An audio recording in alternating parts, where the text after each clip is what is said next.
அந்த அந்த அங்க வந்த ஏஜ் குரூப் என்ன, வயதினர் எத்தனை வயதை சேர்ந்தவர்கள் அங்க கூட்டமாக வந்திருந்தாங்க. அதே மாதிரி எந்தெந்த பகுதிகளிலிருந்து வந்தாங்க. இப்ப திருச்சி அப்படின்னு சொன்னா திருச்சியிலேருந்து மட்டும் வந்தவங்க கிடையாது, தமிழ்நாட்டோட பல்வேறு பகுதியில் இருந்தும் அங்க வந்தவங்க. அப்ப அந்த கூட்டம் அப்படிங்கிறது விஜய் பார்க்க போயிருக்காங்க அப்படின்னு எடுத்துக்கணும்ல, பல்வேறு பகுதிகள் நீங்க எடுத்துக்கலாம். அது பாக்குற பொருளா ஒரு எப்படி சொல்றது, அவர் வந்து ஒரு நடிகராகத்தான் இன்னமும் பாக்குறாங்கன்னு நான் நினைக்கிறேன். இப்ப பிரச்சாரம் தமிழ்நாடு முழுவதும் அதிமுக மேற்கொள்ளும் போது அந்தந்த தொகுதியில அந்தந்த தொகுதியுடைய மக்களை திரட்டுறது பாக்குறதுங்கிறது வேற. ஆனா இது மாதிரி ஒரு இடத்துல எல்லா பகுதியில இருந்தும் தமிழ்நாட்டுல எல்லா இடத்துல இருந்தும் விஜய் ரசிகர்கள் வந்து அங்க குவியறாங்கன்னு தான் நம்ம பார்க்கணும். அப்ப மாற்றத்தை நோக்கி இளைஞர்கள் நகர தயாராகிட்டாங்க.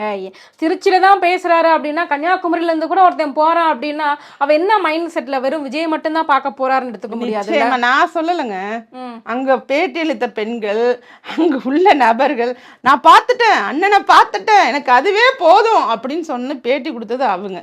நீங்க சொல்றது மாதிரி மாற்றத்தை விரும்புகிற கூட்டம்னா, நான் இந்த இடத்துக்கு வர்றதுக்கான அரசியல் பர்பஸ்னு ஒன்று இருக்கும். நான் என்னுடைய நாட்டை திருத்துறதுக்காக, என்னுடைய மக்களுக்காக நான் உழைப்பதற்காக, அரசியல்ல எங்க அண்ணன் என்ன பேசுறாருன்னு கேட்கறதுக்காக நான் வந்தேன்னு இல்லை கூட்டமே இல்லை.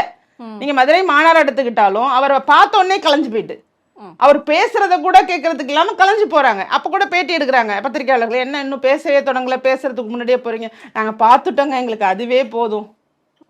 அப்ப எல்லா இடத்துலயுமே அவர் வேடிக்கை பொருளதான் பார்த்துட்டு இருக்காங்களா? அவரை வந்து ஒரு நடிகராக, ஒரு பிடித்த நடிகர், நம்ம வாழ்க்கையில ஒரு தடவை பார்த்துடணும் அவரை அப்படின்னு நினைக்கக்கூடிய நபர்களுடைய உற்சாகத்தையும், அந்த ரசிகரா இருக்கும் போது ஒரு ஒரு ஒரு எப்படி சொல்றது, அந்த எண்ணம் இருக்கும். அது எனக்கு நான் அவ்வளோ தீவிர ரசிகராக இருந்ததில்லை.